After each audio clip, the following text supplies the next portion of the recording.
The idea of Alberta and the Yukon becoming America's 51st and 52nd states is not just a fringe discussion anymore. It is catching momentum. And the fact that Ottawa pretends this is just noise shows how blind and arrogant the federal establishment has become. Let's start with the Yukon. This territory is practically invisible to the politicians in Ottawa. Nobody in Parliament talks about the Yukon unless it suits them for some photo op with the northern lights in the background. That is the reality. Ottawa treats it as some faraway outpost at the edge of the map, forgotten until they need it for their own political image. But if you actually talk to the people in Whitehorse or any of the small communities up north, you will hear the same thing over and over again. Why stay in a federation that doesn't even remember you exist? And honestly, who can blame them? If I lived up there and all I got from Ottawa was neglect dressed up as policy, I would be asking that exact same question. And here is the kicker. During certain years, the Yukon had one of the fastest growing economies in Canada. Mining revenues were strong, government transfers were pouring in, and there was healthy local activity. But what did ordinary Yukoners have to show for it? The lowest minimum wage in the country at one point, not even $10 an hour. Imagine that. Families being forced to give back part of their child benefits because of clawback rules designed by some faceless bureaucrat in Ottawa. Shelters where people have to sleep sitting upright in chairs because there aren't enough mats on the floor. This isn't prosperity. This is poverty in the shadow of wealth. And make no mistake, it is Ottawa's doing. The Yukon government has been gagged by draft frameworks under embargo that limit any honest discussion about what is happening on the ground. Ottawa has imposed rules that clash with the values of Yukoners. Rules that cut against the transparency and self-determination of the very people who live there. And now, it is not just about money. It is about dignity. The Notcha-Nyakton First Nation has flat out rejected Ottawa's mining framework, saying it destroys their culture and ignores their right to self-government. That is not some small disagreement. That is an entire people telling Ottawa, you are trampling on who we are. If Ottawa refuses to listen when the stakes are as high as cultural survival, why should anyone in the Yukon trust Ottawa to fix anything else? That is the real question. And more people are beginning to whisper the answer. Look at the Yukon Chamber of Mines. Look at Indigenous leaders. Look at families in Whitehorse. There is a growing awareness that Ottawa does not care and will not care, no matter how desperate the situation becomes. Now let's flip this discussion over to Alberta, because Alberta is not whispering anymore. Alberta is shouting. This province has been Ottawa's cash cow for decades. Over $600 billion has been drained out of Alberta since the 1970s. Let that sink in. $600 billion every single year. Alberta bleeds out between $20 and $22 billion in equalization. And what do Albertans get in return? They get lectured. They get demonized. They get told that they are destroying the planet. This is not a partnership. This is pure exploitation. And it is not just Alberta, Quebec, British Columbia, Newfoundland, everywhere you look. The British parliamentary system we are stuck with does not serve ordinary people. In the last 10 years alone, Ottawa siphoned off $250 billion from Alberta taxpayers. Meanwhile, Albertan families are told there is no money for hospitals, no money for schools, no money for basic infrastructure. How does that make sense? How can Alberta bankroll social programs in Quebec while struggling to keep its own emergency rooms open? The answer is equalization. But let's be clear, equalization is no longer about sharing. It has become a pipeline of cash to feed central Canada, and Alberta is forced to keep it running. No wonder polls now show that between 40 and 55% of Albertans are ready to vote yes on independence. This is not speculation anymore. This is not theory. This is a referendum clock that is already ticking, and yet Ottawa still pretends that Alberta is bluffing. They keep acting like Albertans are just ranting at their local coffee shop. That is pure delusion. Albertans are past the coffee shop talk. They are organizing. They are signing petitions. They are filling up town halls. Independence is no longer a question of if. It is a question of when. Alberta is already moving down the path of self-determination. The only debate left is whether that future lies within Canada as a sovereign state or outside of Canada. Perhaps even as the 51st state of the United States. But while Alberta is charging ahead, the Yukon is still caught in the stage of asking tough questions. And the more you look at their situation, the more obvious it becomes that their patience is running out. The cost of living in the Yukon has gone insane. Housing prices have skyrocketed by 80% in just 6 years, even after adjusting for inflation. Wages are stagnant, leaving people crushed under the weight of higher bills. Shelters are overflowing. Families are stuck in poverty. And to make matters worse, Ottawa claws back money from the poorest children in the territory. That is not just bad policy. That is cruelty. All of this while the Yukon's mining, energy, and northern access routes are controlled by bureaucrats thousands of kilometers away in Ottawa. Important decisions about the territory are being made in boardrooms where Yukoners have no seat at the table. So when you put the Yukon's silent suffering next to Alberta's loud defiance, The contrast is striking. Alberta is breaking free, and the Yukon, for now, is still sitting in the shadows. But how much longer will that last? Because once Alberta openly declares enough is enough, once Alberta makes the move, the Yukon is going to have to ask itself if it wants to remain shackled to Ottawa's neglect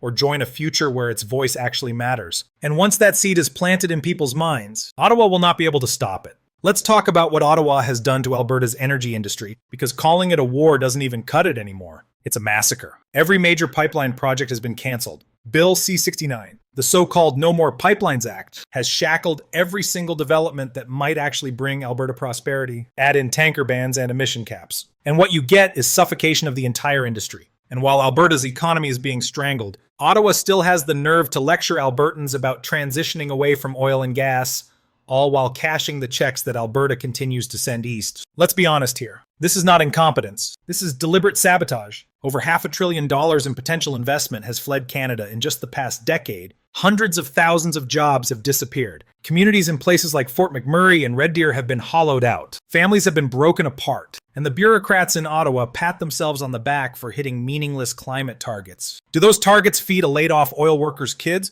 Do they pay the mortgage of a pipeline welder? No. It is a game for Ottawa elites, and Albertans are the ones paying the price. Danielle Smith has said it clearly. Repeal these destructive laws or face a national unity crisis. Alberta is not asking anymore. They are walking, and they are not walking alone. Saskatchewan is right beside them. Premier Scott Moe has already pledged that he will not stop his people from voting on their future. Saskatchewan is an oil, potash, and uranium giant. They are the perfect partner for Alberta in building an independent future or even pursuing statehood with the United States. Together, they would form an energy bloc that surpasses many countries. And let's not forget the reality of Alberta's economy. Alberta trades more with some states than it does with Ontario or Quebec. That is the truth. Ottawa doesn't want to admit. The economic integration with the South is already happening whether Ottawa likes it or not. Washington knows this. 2. Quiet signals are coming out of the that they are open to direct talks with Alberta and Saskatchewan about energy. Ottawa can keep pretending it runs the show. But Alberta and Saskatchewan are already building their own table. Now let's swing back north to the Yukon, because here is where things get interesting. The Yukon is facing an identity crisis. Ottawa treats the territory like a colony, not a partner. The Yukon has almost no influence in Parliament, no real weight at the national table. And even during its economic boom years, when money was flowing, Ottawa gave almost nothing back. Poverty remained. Healthcare stayed broken. Major development decisions were vetoed by Ottawa's environmental dictates. Yukoners screamed for help, and Ottawa simply nodded, wrote new rules, and ignored them. So here's the hard truth. If the Yukon cannot fix poverty, cannot build its own mining framework, cannot fund healthcare without Ottawa's strings attached, then why stay? At some point, speculation about independence or statehood stops being just an idea and starts looking like self-preservation. Nobody is saying the Yukon is ready to leave tomorrow, but the more they watch Alberta standing up, the more they see a province refusing to be strangled, the more that idea plants itself in their minds. And let's be honest, the Yukon has been treated as invisible for far too long. It has the lowest minimum wage in Canada, just over $9 an hour at one point. Try surviving on that in one of the most expensive regions of the country. Housing, heating, groceries, everything costs more up north. Families are crushed under prices. While Ottawa claws back child benefits from the poorest households, it is disgraceful. And when Ottawa tightens its grip, it only fuels the resentment that is quietly building in the territory. Meanwhile, Alberta is past the point of waiting. Thousands of people are attending town halls not to vent, but to seriously discuss life as the 51st state of the United States. That is where the conversation has gone. This is not some late-night fantasy. This is reality. Danielle Smith herself has acknowledged that independence is the priority, but if Ottawa blocks that path, then statehood is the fallback. And it is not a distant fallback either. It is an option that is on the table right now. Think about what this means. The Citizens Initiative law means Alberta needs just 177,000 signatures to trigger a referendum. Organizers say they already have 240,000. That means the threshold is not just being met, it is being blown away. And in Saskatchewan, the bar is even lower at 125,000 signatures. And grassroots campaigns are already collecting them. So when people ask if a referendum is really going to happen, the answer is brutally simple. It already is. The signatures are real. The question is printed, and the people are lining up. And the question itself could not be more clear. Should Alberta become a sovereign country? Ottawa cannot spin that. They cannot water it down. They can only stall. And every time they stall, Albertans only get angrier. Every time Albertans get angrier, the statehood option looks less like a joke and more like a lifeline. The Yukon, on the other hand, is still in the shadows. They don't have a referendum movement. They don't have a Danielle Smith breathing fire at Ottawa. but they do have the constant sting of being left behind. They pay the price for Ottawa's experiments, climate policies that kill industries, mining bans that wipe out local jobs, clawbacks that punish the poorest families. And all the while, Yukoners are paying some of the highest living costs in the entire country. The frustration in the Yukon doesn't erupt in loud rallies the way it does in Alberta, but it is there, quiet, growing, waiting for a spark. People are starting to ask themselves if Ottawa is even capable of fixing the North, or if the North is destined to be a sacrifice zone forever. And when Alberta finally walks out the door, what then? Will the Yukon really want to stay behind, carrying Ottawa's burdens with nothing to show for it? Or will the spark catch, and will Yukoners finally ask if they deserve more than just scraps? And here is what Ottawa really fears. The domino effect. Because once Alberta leaves, the entire equalization system collapses. Ottawa cannot fund its programs without Alberta's billions. That is a fact. If Alberta walks, Saskatchewan cannot stay because staying means shouldering all of the burden alone. Manitoba, sitting on vital railways and access routes, will be forced to choose stay behind as Ottawa's mule or join its neighbors in building something new. Interior British Columbia, with its forestry towns strangled by federal red tape, won't be able to ignore the pull of a freer West either. The pieces are lining up, the dominoes are set, and once Alberta knocks the first one over, the chain reaction will be unstoppable. Let's be absolutely clear. If Alberta leaves, Canada as we know it collapses. Equalization cannot survive without Alberta's billions. Saskatchewan cannot survive politically by staying behind and becoming Ottawa's next piggy bank. Manitoba, with its vital railways and access corridors, would be forced into a choice it cannot escape. Either stay behind as Ottawa's mule or join its neighbors in a freer, more prosperous future. And then there is interior British Columbia, strangled by federal red tape in forestry, agriculture, and energy. They would not be able to resist the pull of independence for long. This is the reality Ottawa refuses to admit. They act as if Alberta's push for sovereignty is just a passing tantrum. It is not. It is a movement. It is a referendum already in progress.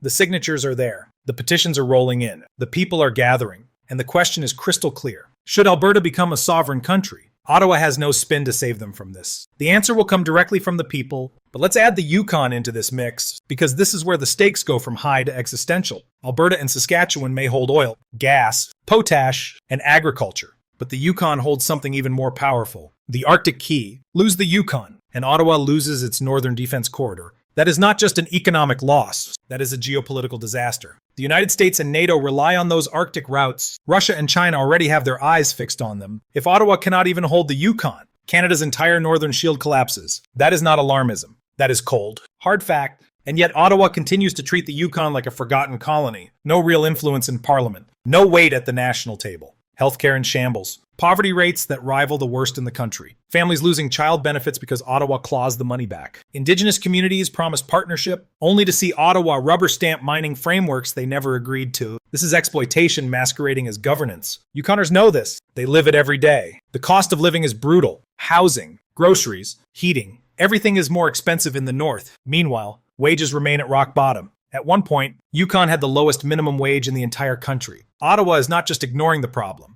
It is actively making it worse. It punishes the poorest families with clawbacks, shuts down industries with climate dictates, and blocks development at every turn. So the question for Yukoners becomes unavoidable. If Alberta can look Ottawa in the eye and say enough, why can't we? Is it fear? Is it the small population? Or is it just that no one has dared to start the conversation seriously yet? Because make no mistake, the resentment is already there. It is simmering, waiting for the right spark. And when that spark comes, the domino effect will accelerate. Alberta leaves. Saskatchewan follows. Manitoba is pulled in. Interior BC feels the weight, and the Yukon, once invisible, suddenly becomes the most important piece on the chessboard. Because the Yukon isn't just about local politics or economics. It is about strategic geography. It is about Arctic sovereignty. It is about Canada's future in the eyes of the world. Think about what happens when Alberta and Saskatchewan walk out. Ottawa will scramble to cover the financial hole, but it won't work. Equalization collapses. Programs collapse. Federal credibility collapses. And while Ottawa is busy trying to hold the pieces together, the Yukon will have to decide whether it wants to remain chained to a crumbling federation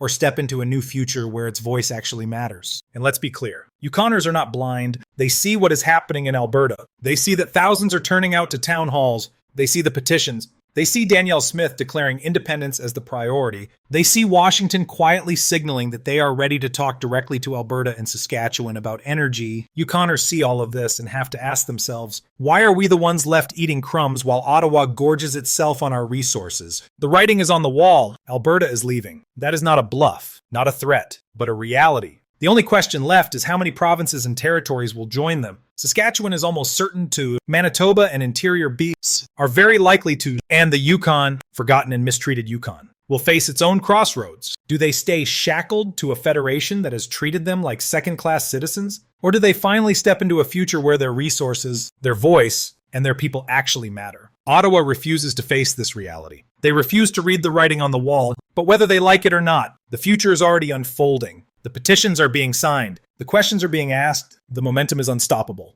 So here's the bottom line. Alberta and the Yukon dropping the possibility of becoming America's 51st and 52nd states is not a joke anymore. It is not some barroom fantasy. It is a political earthquake shaking the foundation of Canada. And if Ottawa keeps ignoring it, if Ottawa keeps pretending that this movement doesn't exist, then one day they're going to wake up and realize it is too late. The West will have walked out, the Yukon may follow, and Canada will be left broken. A federation that strangled itself through arrogance and neglect. And when that day comes, the only ones Ottawa will have to blame are themselves.